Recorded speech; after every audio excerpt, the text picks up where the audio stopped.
I'm a blonde girl from a farming town in Michigan, so I've kind of like written my own little story and created a character for myself that I wasn't really. So I think I started playing with first makeup. You know, red lipstick was the first thing that like gave me that aha moment. I was like, whoa, I can like capture the spirit of glamorous old Hollywood and pinups with, you know, a tube of lipstick. How amazing. So that was my first thing, and I kind of took it a step further. And I always loved old Hollywood because I felt like it was something that was clearly created. You know, I couldn't relate to like supermodels or, you know, Sports Illustrated swimsuit models. You know, I could never relate to that kind of beauty. But you know, stars like Marlene Dietrich and Hedy Lamarr and Betty Grable and Marilyn Monroe, I could look at that and see that it was painted, created. So I always loved this idea of, you know, the art of creating glamour for yourself, and that's carried off. You know, I've taken that to great lengths with not only my look off duty, but my burlesque shows. That's the whole reason I started creating burlesque shows. I thought like this is my opportunity to be a sex symbol. Whereas like, when else would I be a sex symbol? You know, was the opposite of a sex symbol in the 90s when I first started making burlesque shows. I'm here to launch my new collection at Meyer. My lingerie collection's been out for a few years now, but I have a new loungewear collection and lots of new twists on the most popular styles. Ever since I launched the collection, I've gotten such great response, and I love wearing it myself, and I'm a bit of a lingerie snob, so it's been really, you know, I'm also very, very proud of it and love wearing it myself. I first started working in a lingerie store when I was 15 years old, and my love of lingerie and my fascination with lingerie is this like, as being symbolic of womanhood and femininity is really the reason I first started creating burlesque shows and being photographed as a pinup model, and so it's sort of come full circle for me in a lot of ways.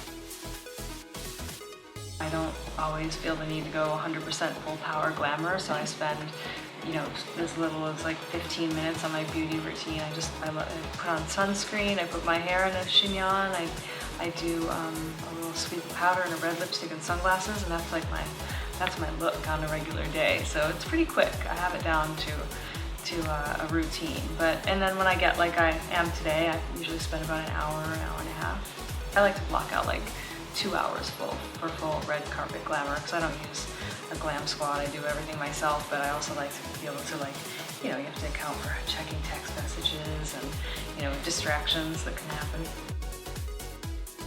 Lingerie is another, what I believe to be a vital stepping stone of glamour. It's sort of that feeling of being dressed to the nines and having a moment of beauty and glamour in everyday life that doesn't require any extra time.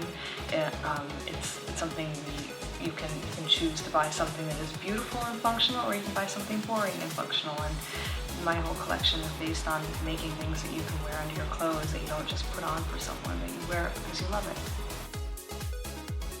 I can always see a correlation between what I did for myself that maybe other people don't even see and how it makes me feel. You know, it's like the way that the thoughts you think kind of radiates, and I feel the same way about wearing lingerie. Even if people don't see it, you have your own, you know, your own secret persona underneath your clothes. You have something that makes you feel like puts a little spring in your step. It's always felt like that to me, and I never really, you know, I understand the power of lingerie as a tool of seduction, certainly, but what I realized was that you can really master the art of seduction when you keep it, when it's in daily practice in your everyday life, and it becomes second nature, and that's what is sexy. Being sexy is having, you know, having confidence, and the only way you can really get confidence is by experiencing it and genuinely loving something, and people notice.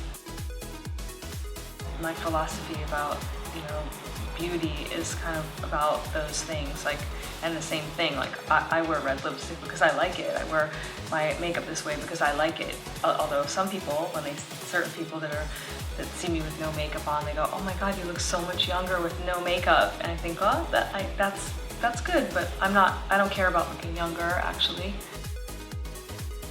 people respond to authenticity. You know, I'm not selling people jeans and t-shirts here, and I would never do that. I feel very confident about the lingerie line and my expertise in the subject of lingerie. It's like a lifelong passion of mine that started in my childhood from, you know, being so curious about my mother's undergarments and wanting to know about these womanly things, and it started like that. And everything that I ever do, I actually design myself with, you know, with the help of a team of people that know how to create perfume and know how to construct lingerie, because I certainly am not sewing it all myself. I like getting involved in it. It makes me feel accomplished. It makes me feel like I'm doing something. It also makes me feel like if I weren't a burlesque dancer, there's other jobs I can do. People always ask what would I have done if I didn't start this burlesque thing. I would probably have been like a stylist of some kind, or I might have continued to work in lingerie. Like I said, I was working in lingerie and also cosmetics, and so those are two things that I'm good at. You know, I do my own hair and makeup. The burlesque shows, it is directing and creating this like fantasy and spectacle. There's so many elements to it. You know, no one makes a show and puts me in it and tells me what to do. It's like I can't conceptualize everything from the music and the idea, the lighting, the choreography. It's like, it is, I love creating a scene, you know, because I want things to be a success for everyone that's involved. I'm not the only one.